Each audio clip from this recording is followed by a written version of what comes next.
मैं साहब की बना रहा हूँ, आप देखो क्या उनसे मैंने पूछा हुआ है। ये बना रहा हूँ आप पीछे।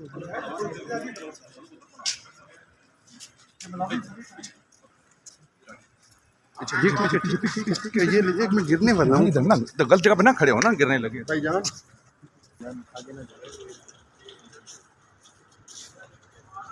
नहीं, आगे नहीं जाए।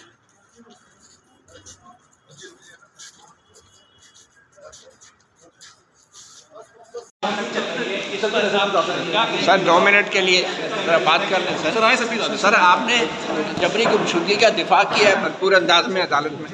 मतीउल्लाह जान, मैंने जबरी गुमशुदगी का दिफा बिल्कुल नहीं किया। मैंने जबरी गुमशुदगी के नाम पे जो रियासत पे इल्ज़ामात लग रहे हैं उनका दिफा किया। तो ये जो लोग बाजियाब हुए हैं, उनसे आपने पूछा वो किसकी तहवील में थे? काउंटर टेररिज्म डिपार्टमेंट इतना अरसा खामोश क्यों रहा है? एक मिनट, ये आप फिर उसी इल्ज़ाम को दोहराने की कोशिश करते हैं। आप पहले अपने सवालात को जब आप फ्रेम करते हैं, उसको भी सोचा करें। सर आपसे पूछ के तो सवाल नहीं फ्रेम करने। आप ये बताएं, ये बंदे किधर थे, किसकी तहवील में थे, अदालत को पहले क्यों छुपाया गया था?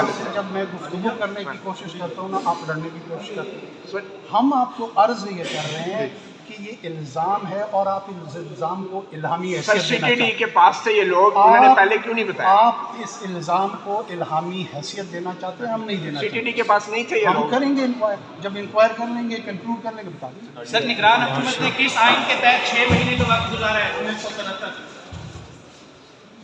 निगरान वज़ीर आज़म अनवारुल्लाह काकड़ आज अदालत में पेश हुए और यहाँ से रवाना हो गए। उनको सख्त सवालात का सामना करना पड़ा। मैं साहब की बना रहा हूँ, आप देखो क्या उनसे मैंने पूछा हुआ है। ये बना रहा हूँ आप पीछे।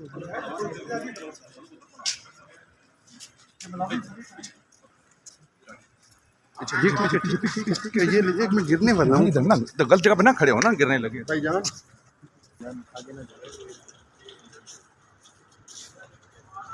नहीं, आगे नहीं जाए।